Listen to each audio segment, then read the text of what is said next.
Hello friends, good morning. आपके अपने YouTube channel mind blowing education में आपका स्वागत है। दिल्ली पुलिस एडब्ल्यू और टीपीओ के जो एग्ज़ाम अभी हाल ही में हुए हैं, इनसे संबंधित अपन बात करेंगे। इनकी कट ऑफ क्या रहने वाली है, टोटल फॉर्म कितने थे, टोटल एक सीट पर जो है कंपटीशन कितना रहने वाला है, पेपर का लेवल क्या रहा है और आंसर की कब आएगी, इन सभी के बारे में अपन डिटेल से जानेंगे। उससे पहले मैं बता दूं, जो भी अपने यूट्यूब चैनल पे नए हो प्लीज़ चैनल को सब्सक्राइब कर लेना और वीडियो के डिस्क्रिप्शन में टेलीग्राम का लिंक दिया गया है। इसी तरह के लेटेस्ट अपडेट के लिए और सटीक जानकारी के लिए आप उसे भी ज्वाइन कर सकते हो। दिल्ली पुलिस एडब्ल्यू और टीपीओ की बात करूं मैं इसमें, तो टोटल नंबर ऑफ जो वैकेंसी थी वो 857 857 जो है वैकेंसी थी। और अगर इनकी मैं बात करूँ, आपकी वैकेंसी की, जो 857 वैकेंसी थी उसमें से जो है फॉर्म जो अप्लाई किए गए थे वो मैं आपको बता देना चाहता हूँ कि ये एग्जैक्ट डाटा है। 5,61,207 वैकेंसी जो है फॉर्म जो है इस वैकेंसी के लिए 857 के लिए अप्लाई किए गए थे। अब अगर मैं एग्ज़ाम की बात करूँ, हाल ही में एग्ज़ाम हुए और अपने कई साथियों ने और स्टूडेंट्स ने जो है एग्ज़ाम दिया, तो उसमें बताया गया, उसी के अनुसार मैं बता देता हूँ आपको अटेंडेंस की अगर बात, क्योंकि आपको पता है हम फॉर्म कितने आते हैं इस ये चीज़ कोई मायने नहीं रखती, लेकिन पेपर कितने बच्चे देते हैं और उसमें से जेन्युइन कैंडिडेट कितने हैं वो चीज़ मायने रखती है हमारे लिए। तो क्योंकि दिल्ली पुलिस में जो पिछली साल वैकेंसी जो थी उसमें 24 लाख के करीब फॉर्म भरे गए थे और 12 लाख के करीब बच्चे जो है 50 से 55% अटेंडेंस जो है वहाँ रही थी, बैठे थे एग्ज़ाम में। तो ये ही हमें मायने रखता है कि हमारे कंपिटिटर कितने हैं। तो फॉर्म अप्लाई करे गए थे 5,61,207। अगर मैं टोटल अटेंडेंस की बात करूँ अभी जो एग्ज़ाम में, तो ये मैंने बहुत लिखी कि अटेंडेंस जो है 50% मैक्सिमम, ये मैक्सिमम अटेंडेंस है। मैं कह देना चाहता हूँ एसएससी का डाटा आएगा और आरटीआई लगाई जाएगी, उसके बाद ये डाटा भी आपको एग्जैक्ट बता दिया जाएगा, लेकिन 50% अटेंडेंस जो है इस एग्ज़ाम में बहुत ही मैक्सिमम अटेंडेंस है। जबकि यहाँ अटेंडेंस जो है रही गई है, जो बच्चों ने बताया वो 30 से 40% अटेंडेंस है। ये एकदम सटीक जानकारी है। जो भी बच्चा इस वीडियो को देख रहा है वो एडब्ल्यू टीपीओ की के लिए इस वैकेंट जो है वीडियो को देख रहा है, उसे पता है क्योंकि उसने एग्ज़ाम भी दिया है इसका, और उसे पता है कि उसके लैब में कितने बच्चे थे। कई जगह तो ये हाल था, अगर 200 की सीटिंग है तो वहाँ 30-30 40-40 बच्चे जो है अपने को देखने को मिले। तो अगर इसकी बात करूँ तो टोटल अटेंडेंस की मैंने बताया आपको, इसमें 50% जो है अपनी अटेंडेंस जो है मैक्सिमम बता दी ये सभी सेंटर के, क्योंकि कुछ सेंटर पे 30 बच्चे थे, कुछ पे 40 भी थे और कुछ पे 50 भी देखे गए। तो अभी अगर अपन आगे की बात करें, एग्ज़ाम लेवल की बात करें, तो आपको सबको पता होगा इसमें क्या-क्या पूछा गया था।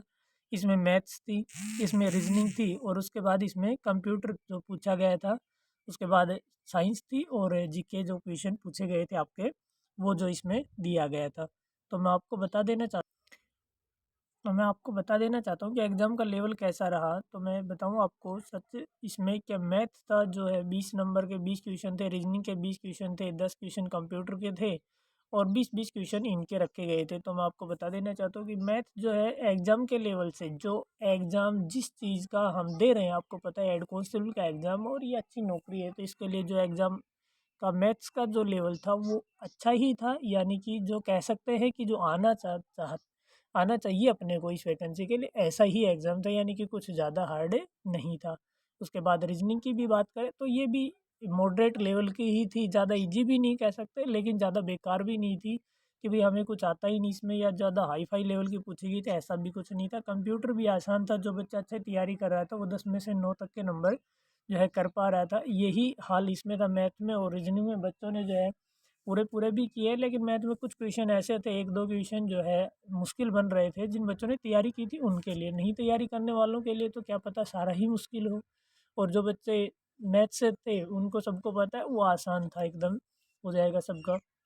अब जीके की बात करें तो जीके में टोटल नंबर ऑफ क्वेश्चन अगर 20 थे तो उनमें से किसी बच्चे ने खूब तैयारी करी होगी, तभी बच्चा जो है ना, हो सकता है किसी की शिफ्ट में उसने जो पढ़ा और वो आ गया हो तो एक अलग बात है। नहीं, बच्चा ज़्यादा क्वेश्चन नहीं कर पा रहा था, बच्चा एवरेज 5 से 6 क्वेश्चन ही अटेम्प्ट कर पा रहा था। नेगेटिव मार्किंग नहीं होने के कारण सभी ने total number of question attempt किए हैं। ये बहुत अच्छी बात है, उनको पता है कि भाई इसमें नेगेटिव मार्किंग नहीं है। लेकिन फिर भी मैं बता दूँ, अगर एग्जैक्ट की बात करूँ तो एग्जैक्ट क्वेश्चन उसके 5 और 6 ही उनको जो आते थे, बाकी उनके जो उन्होंने तुक्के मारे हैं उसमें कितने सही होते हैं ये बात बाद में देखी जाती थी। मैं साइंस की बात करूँ तो साइंस में आपने सबने देखा होगा, जो एग्ज़ाम दे के आए बच्चे उनको बताने की आवश्यकता नहीं कि साइंस में फिजिक्स जो है उसने भर भर के पूछी है, फिजिक्स उसने खूब पूछी है दबा के। और फिजिक्स में भी ऐसे क्वेश्चन दिए गए थे जो हम एयरफोर्स नेवी की तैयारी करते हैं, जो हम एयरफोर्स नेवी की तैयारी करते हैं तो उस समय हमें पढ़ाई जाती है। तो ऐसे क्वेश्चन जो पूछे गए थे फिजिक्स में। अरे सॉरी, अगर बात करें अपन केमिस्ट्री की और बायो की, तो केमिस्ट्री के बहुत ही कम क्वेश्चन देखने मिले। लाइफ प्रोसेस के बायो के भी कोई एक दो क्वेश्चन जो है देखने को मिले, जो ज़्यादा नहीं था। सबसे ज़्यादा क्वेश्चन इसमें फिजिक्स के पूछे गए थे।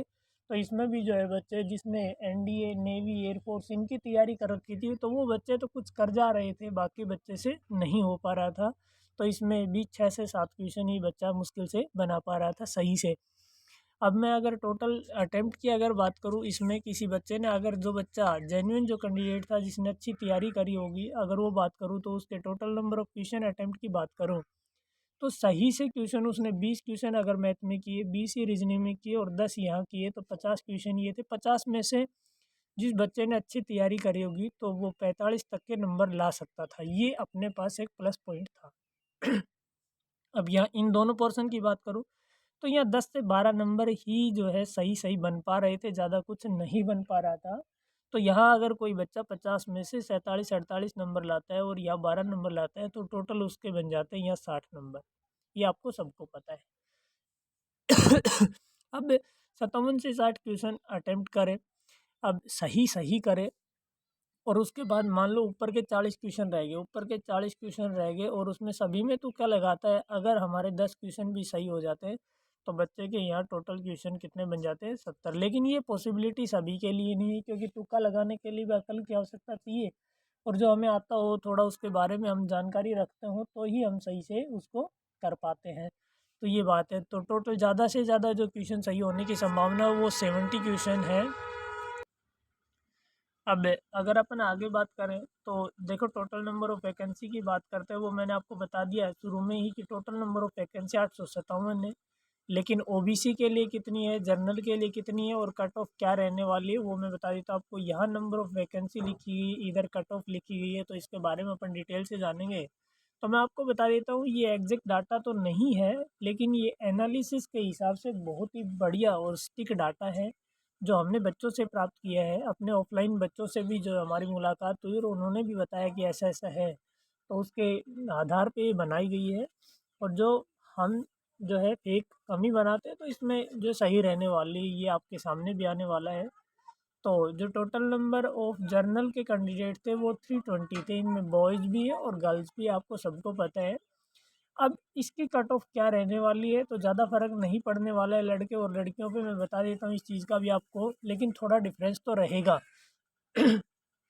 लेकिन अगर मैं बात करूँ, 320 टोटल कैंडिडेट हैं, 320 टोटल कैंडिडेट है जर्नल के, और उसमें से इनकी अगर कट ऑफ है 320 कैंडिडेट क्वालिफ़ाई किए जाएँगे। ये क्वालिफ़ाई कैंडिडेट जो है किस चीज़ के लिए, क्वालिफ़ाई कैंडिडेट लास्ट चीज़ के लिए, यानी कि फाइनल सिलेक्शन के लिए है।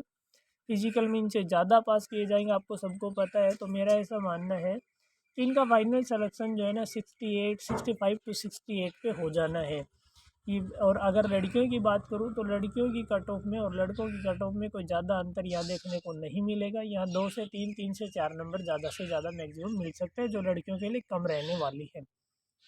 ओबीसी की अगर बात करूँ तो टोटल नंबर ऑफ कैंडिडेट 191 है, जो फाइनल सिलेक्शन के लिए चूज़ किए जाएंगे। उसमें 65 की कट ऑफ जो है, मेरा ऐसा मानना है कि जिसने 65 नंबर जो बच्चा ले रहे हैं वो बहुत है, क्योंकि ये यार ये बहुत हार्ड था। जो 50 नंबर थे वो ठीक है, अच्छे थे, वो अच्छे भी उसी के लिए थे जिस बच्चे की मैथ्स अच्छी थी, जिसे एडवांस मैथ्स अच्छा आता था, वो बच्चा अच्छा कर पाएगा। उसके बाद ऊपर के जो है 15-20 नंबर लेने इनमें मुश्किल हो रखी थी, क्योंकि फिजिक्स बहुत बेकार जो इसमें साइंस पूछी गई थी और जीके में भी कोई आसान काम नहीं था। इसलिए 65 नंबर जिस बच्चे के हैं वो इसके लिए 100% क्वालिफाई कर जाएगा। अगर ईडब्ल्यूएस की बात करूँ तो ईडब्ल्यूएस में जो भी कैंडिडेट हैं वो आपको पता है वीकर सेक्शन में आते हैं, तो ये 1 से 2 नंबर कम रहने वाली है। ये ज़्यादा फ़र्क इन पे नहीं पड़ने वाला है, ये मैं आपको बता देता हूँ, क्योंकि यह वैकेंसी जो है ज़्यादा नहीं है कि ज़्यादा डिफरेंस इनमें देखने को मिलेगा। तो टोटल नंबर ऑफ कैंडिडेट है जो 87 जो इन्होंने लेने हैं फाइनल सिलेक्शन के लिए, और ये जो कट ऑफ रहने वाले इनके लिए तो 63, मेरा ऐसा मानना है 63 to 65 है जो है इसकी कट ऑफ रहने वाली है। अगर उसके बात करें एससी कैंडिडेट के लिए, तो एससी कैंडिडेट की अच्छी खासी वैकेंसी यहाँ देखी गई है, 158 वैकेंसी है, और इनके लिए कट ऑफ थोड़ी कम रहने वाली है, यानी कि रात की बात है इनके लिए कट ऑफ जो है मेरे हिसाब से 60 to 62 रहने वाली है। 60 से 62 जो रहने वाली है, 1-2 नंबर ऊपर नीचे हो सकता है, ये आपको भी पता है।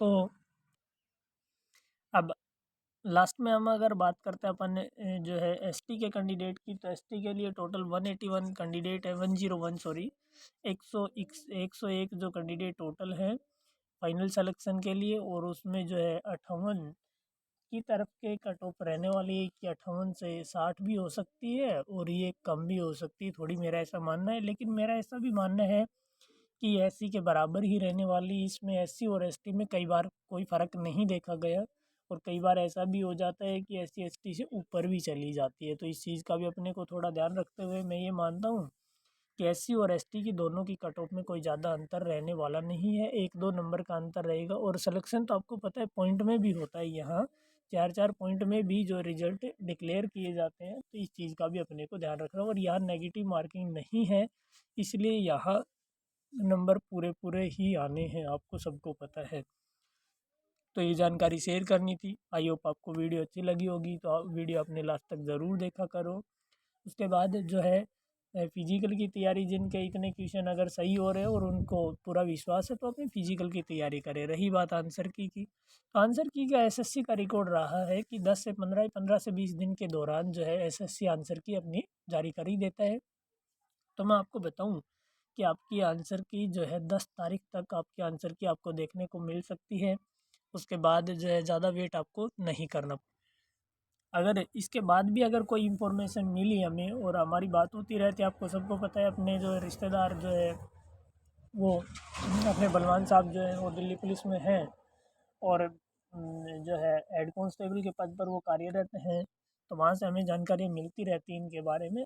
अगर आपको किसी भी प्रकार की और कोई जानकारी चाहिए दिल्ली पुलिस से रिलेटेड, तो आप कमेंट बॉक्स में कमेंट कर सकते हो। और अगर आपको वीडियो पसंद आए तो अपने दोस्तों के साथ शेयर ज़रूर करें, लाइक ज़रूर करें। Thank you.